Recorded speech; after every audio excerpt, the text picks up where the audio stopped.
السلام علیکم دوستانو، شیردل تخنیکی معلوماتی چینل ته ښه راغلاست.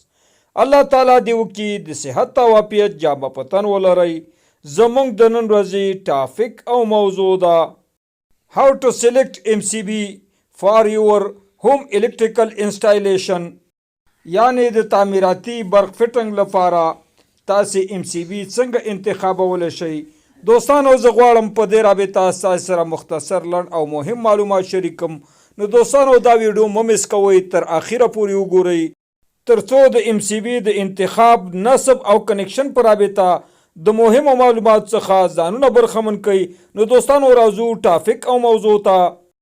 دوستانو، کله چې تاسې په هوم الکتریکل انسټالیشن کې یا کمپنی الکتریکل انسټالیشن کې MCB انتخاب، نصب او کنیکشن کوئ، نو اول تاسې دا معلومه کوئ چې کوم ډول MCB تاسې نصب کوئ. دا MCB دوستانو سنگل پول ده، ډبل پول ده، 3 پول ده او کپور پول ده. کله چې تاسې MCB انتخاب کړه، د دې نه وروسته به دوستانو تاسې به بیا د ټوټل پاور ریټنګ کرنټ یعنی د ټوټل واټ امپیر معلوم کړئ. یعنی دوستانو تاسې به دا معلومه کوئ چې ستاسې د لوډ ټوټل واټ کرنټ یعنی امپیر څومره دی.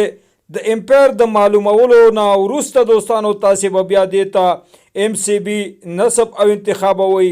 کله چې تاسې MCB ورته انتخابوئ، نو د MCB د انتخابولو رول دا دی چې 50% باید یا 50% باید دا زیاته انتخاب شي، ځکه چې دې ته الکتریکل سیفټي وایي. عموما ټوټل بریکر دوستانو د سرکټ د آف او آن لپاره نصب او کنیکشن کیږي، او د اوورلوډ او شارټ سرکټ په صورت کې ټریپ کیږي او بندیږي، او ستاسو د برېښنایي وسایلو یا الکتریکل اپلاینسو حفاظت او ساتنه کوي.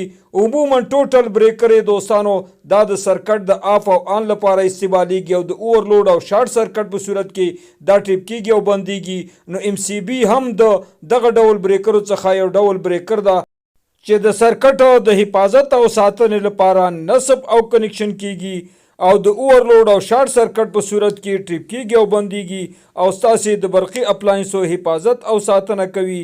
دوستانو، دا وا زموږ د نن ورځې ټاپک او موضوع چې د MCB د انتخاب، نصب او کنیکشن په رابطه وانه وه. دوستانو، که غواړئ د برق تخنیک څخه ځانونه برخمن کړئ او خپل هر قسم برقي وسایل په خپلو کورونو کې ترمیم او جوړ کړئ، نو دوستانو که زما چینل مو نوی سبسکرایب کړئ، زما چینل سره سبسکرایب کړئ، او که دا ویډیو مو خوښه شوې وي در سره لایک او شیر کړئ د خپلو ملګرو سره، تر څو خیر او پیدا ټولو ته ورسیږي. دوستانو، ستاسې د توجه او لیدو څخه یو نړۍ مننه. السلام علیکم.